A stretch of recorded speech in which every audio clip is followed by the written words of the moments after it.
What the heck just happened to the stock of Deckers Brands? That's the parent company of the UGG brand and Hoka, one of the fastest growing sneaker brands in the world. Going into earnings last Thursday, Deckers had rallied more than 70% over the previous year, primarily thanks to the strength of Hoka.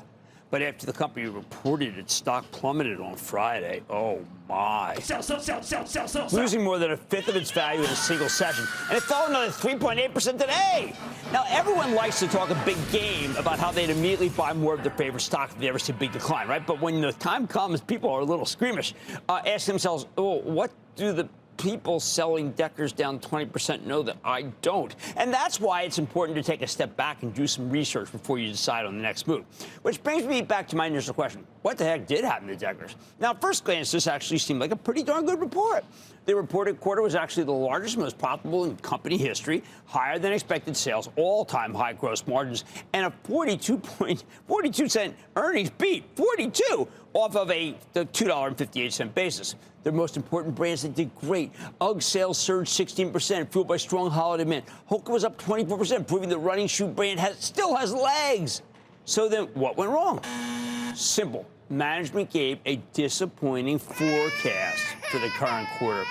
Talking about roughly 1% revenue growth. Wall Street was looking for 11%. They expect UGG sales to decline double digits and their earnings to be down nearly 50% year over year. The house of pain. Their gross margins also expect to contract from 325 to 350 basis points thanks to higher freight costs and promotions as they're lapping unusually low levels from a year ago. Now, this was a brutal reality check for investors who expected the strong momentum to continue unchecked. I know, every time I looked, this thing was going up. Deckers essentially told the market, quote, we just had a great quarter, but don't expect that to continue, end quote. That's massive buzzkill for a stock that was already priced for perfection. Why the soft guidance? Largely because while UGG's had an incredible quarter, that strength came at a cost. Demand was so strong over the holiday season that the company sold through too much inventory, leaving them sold out of key styles going into the next quarter. Now, to be clear, this is a high-quality problem, right, because demand is still strong. But they don't have enough inventory to take advantage of it this quarter. Unfortunately, Wall Street hates sequential revenue declines, especially for high-flying brands, even if it's just because of timing. They're not going to look through it. Worse, Deckers' guidance implies that Hoka's growth is slowing, a serious problem, because so many people own the stock precisely because of Hoka, which has been an incredible growth engine. Now, also, while Hoka sales grew 24% in the quarter they just reported, which is pretty good at face value, that was only in line with expectations. When 24% growth can be seen as almost a disappointment, maybe the expectations got too high. And for the current quarter, management implied that Hoka might only grow in the low double digits, not exactly like hitting a brick wall. But when you're used to much higher growth, decelerating to the low double digits might cause some real turbulence. Sell. Yeah, you got it. In short, investors are worried that Hoka might be peaking. Again, this is Deckers' key growth driver. If it slows down dramatically, the whole thesis falls apart. We've seen plenty of sneaker businesses crash and burn over the years. Now, before the report, Deckers was trading at over 34 times forward earnings, which is a big premium for a footwear company. You know, that's even more expensive than NVIDIA. And while the world may run on Hoka, the AI revolution does not. Fast forward to today, and after the sell-off, and Deckers now sells for under 27 times forward earnings. There's a simple reason for this. Wall Street doesn't tolerate high valuations if the growth rate is slowing down. Deckers was indeed priced for perfection. And when management didn't deliver perfection, didn't deliver flawless support, the stock, it just got torched. All right, so is it a golden opportunity to buy, or is it a sign of more disappointment? Despite all the fear that a sell-off generates, it's important to take your emotions out of the equation to see whether it's worth buying the stock now. I can come up with a few reasons to believe that this pullback's overdone. For starters, management here is notoriously conservative. They love to underpromise and overdeliver. Additionally, demand for UGG is still strong. They just don't have enough merchandise. Once management restocks their inventory, unless everybody bought something else, sales should normalize. Despite the worries about a potential slowdown in Hoka, management has several big launches coming up that should continue to invigorate the brand. These new shoes include the Bondi 9, the Clifton 10, and new trail running models that should keep the brand growing. Regular viewers of this show know that we love to read that biannual Piper teen survey that does a great job of giving us insight into what younger people are buying. I love that thing.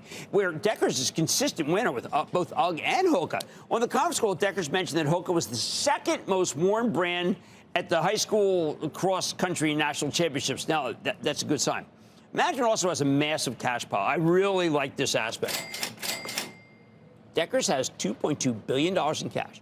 It has zero debt, and that's got a lot of flexibility, meaning they can focus on the long-term growth of the brands without having to juice short-term sales. As they explain in the comments, what I'm quoting here, we don't want to be in a position to have to trade brand equity for short-term revenue, end quote. But honestly, the best argument for Deckers is that the stock's a heck of a lot cheaper than it was last Thursday, especially with today's additional 4% decline.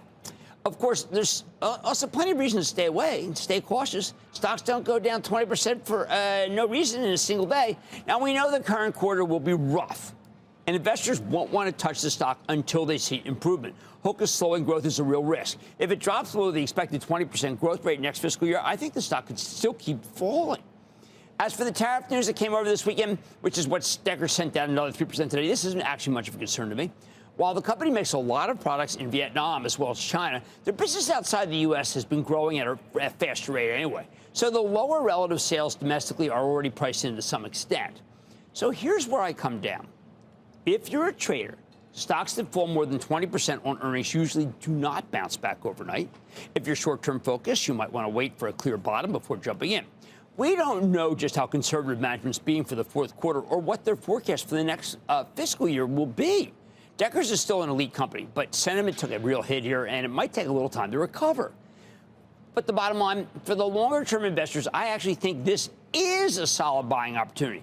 Deckers is a high-quality business with strong brands, a great balance sheet, and the wherewithal to not chase short-term revenue at the expense of its brands. This dip could be the best chance to get in at a discount, but there will always be people who will be disappointed all over again if the numbers don't improve the next time Deckers reports. So you can afford to take your time before you buy. I want to go to Sam, my old home state of Pennsylvania. Sam. Jim, how are you? I'm doing okay. How about you, Sam? I'm good. You know, Jim, I know the market was upset today about the prospect of tariffs, but one of the companies that I think is strong enough to withhold some of these tariffs is On Holdings. The company that I called about 1 year ago to the date, called when it was at 27, we're looking at 58. I think it's a great buy here long term. What do you think?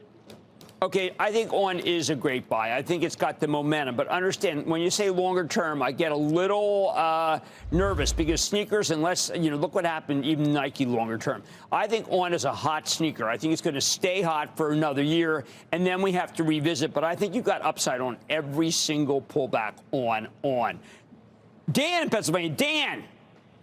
Booyah, Cramer, calling from Wyomissing, PA. Go Birds. Go Eagles. What's happening? You introduced me to this stock in 23, and it has earnings this Thursday, so it's in a quiet period. It's down 30% in 3 weeks on heavy volume with no news. It might be about Chinese tariffs. The stock is ELF. Yeah, well, it's going to report. I do think that the Chinese news, they make this stuff in China, is real bad. And it's going to hurt the profit margin, and we got to hear what they're going to have to say. I have to tell you, I'm very uncomfortable buying something that is all sourced in China, given the fact that we don't know what the president's going to do if China doesn't play ball. All right, I think this dip in Deckers Outdoors is a solid buying opportunity for long-term investors. It could be a chance to buy some of a really good stock that's on sale. Much more Mad Money ahead, including my exclusive look at the trade landscape with supply chain logistics company Flexport. They know it all. Then where do American companies doing business in Mexico stand after today's back and forth on tariff? Don't miss my take. And all your calls rapid fire in today's edition of the Lightning Round. So stay with Cramer.